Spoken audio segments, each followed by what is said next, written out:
Cheers from the Skypool. My name is Eric Horwitz.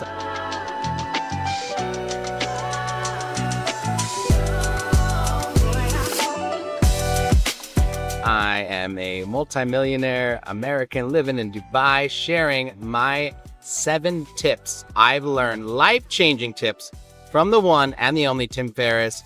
I've been following him since the 4-Hour Workweek came out. I've read pretty much every book. I listened to his podcast and have re-listened to many of his podcasts. And here are the tips that have really, really helped me out. So tip number 1 is to hire a remote team. So Tim Ferriss wrote very famously about how he hired an Indian assistant abroad and hired teams of them because you literally pay a fraction of the cost. So my first company, Lift Enrichment, I've been running for 15 years. It's hit over $10 million in revenue. And I made a decision in 2020 to only hire remote people for the internal team because American people, I had hired them and they were great, but they were super expensive. With a small business, your margins get squeezed by that.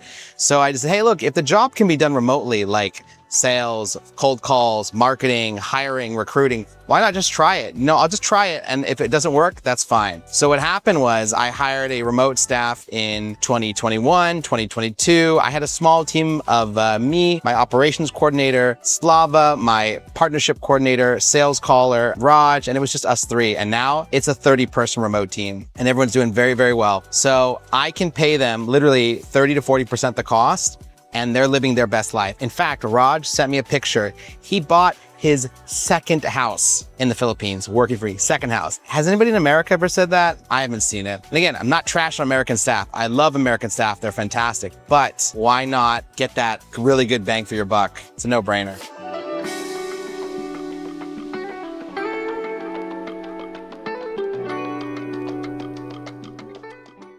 Tip number 2, which is using the 80-20 principle. So Tim Ferriss is famous for this idea that 80% of your results come from 20% of your clients. In life, 80% of your problems come from 20% of those clients.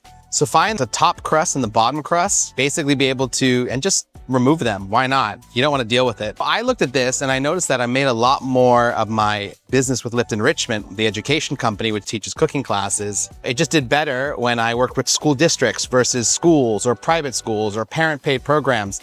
I discovered that there was this niche working with the school district and after-school programming, and I started just 100% dialing down on that. And you know what? When I focused on that, bigger ticket clients, more niched, everything exploded, and the average ticket price went from one client worth $15,000 a year to one client worth 70 grand, even 100 grand, even 7 figures in a year. And not just business, but also personally. You know, if you find that a majority of your happiness comes from a small group of people, double down on them.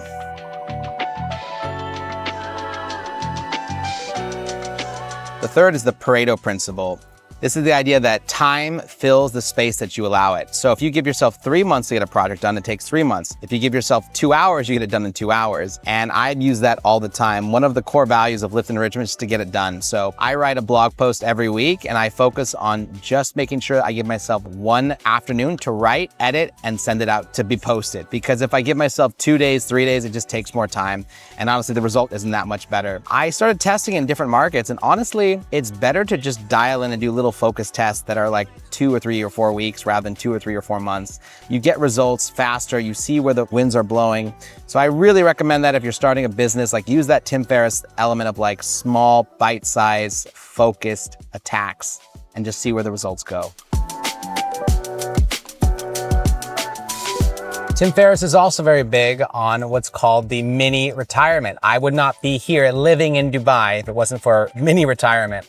So for me, I spent 1 month abroad in many locations and cities to find out the cities that I want to move out of. I'm originally from California, born in Ventura, lived in LA for a long time, and I live here full-time in Dubai for 7 months of the year and about 4 or 5 months in Warsaw, Poland. And I discovered those places because I didn't vacation through these places. Well, I kind of did. I lived abroad. So what does that mean? Living abroad is when you get an Airbnb, a long-term stay, you buy groceries, you find your favorite restaurants, and you don't just party and vacation and eat lavishly at restaurants, which you can very easily do in Dubai. You actually live like a local. So what I did in Medellin for a month, there's a post I had about that. I just found a really awesome Airbnb near the center and just lived, worked, and did my thing. Everything I do And if you're single, dating, also just making regular friends, doing hobbies, trying out dance classes. I've done that in Medellin. I've done that in Buenos Aires, Argentina in 2013. I've done it in Italy. I speak fluent Italian, and I did it in Kiev, Ukraine before the war. I discovered later Warsaw. Here's the link to that Warsaw video. I'll put that, and fell in love with Warsaw to make it my second home. In 2023, in January, I lived abroad in Dubai, and Dubai became the new hub. So you never know what these 1 month, and I like his little 1 month retreats. Like, it's the perfect amount of time to really see how much you love a place or not love a place. My general philosophy is, if you like a place for a week, stay a month. If you like a month, stay to 3 to 6 months. And now that's changed my life and set up my home in 2 worlds, Dubai and Poland. So love you, Tim Ferriss, for that 1 month abroad hack.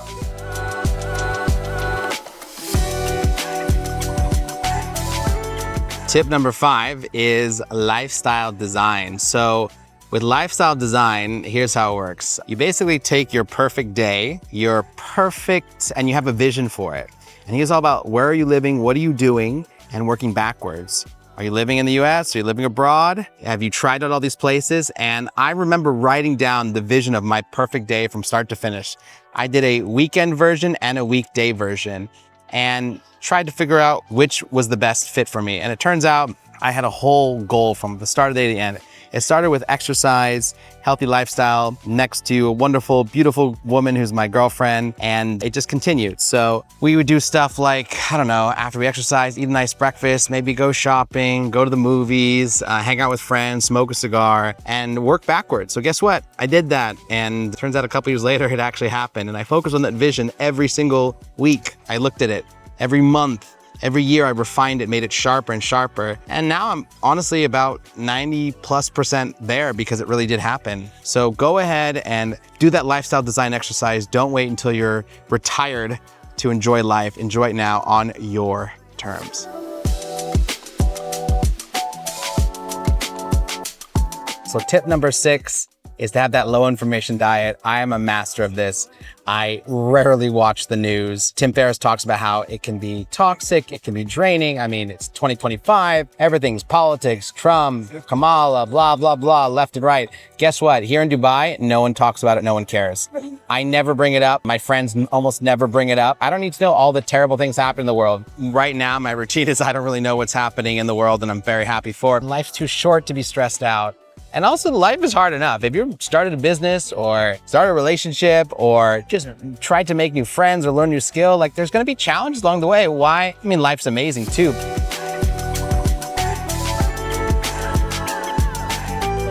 And my last and most important tip, and Tim is famous for this, is delegating that email. So I have a full-time assistant, executive assistant. I've had virtual assistants, remote. I've had in-person assistants, and I have like 3 email addresses, one for Lift Enrichment, one for Clinic Assist, a personal one, and another one from another venture. They check all of them. The rule is you respond, you take care of it, or I'll review it once or twice a week.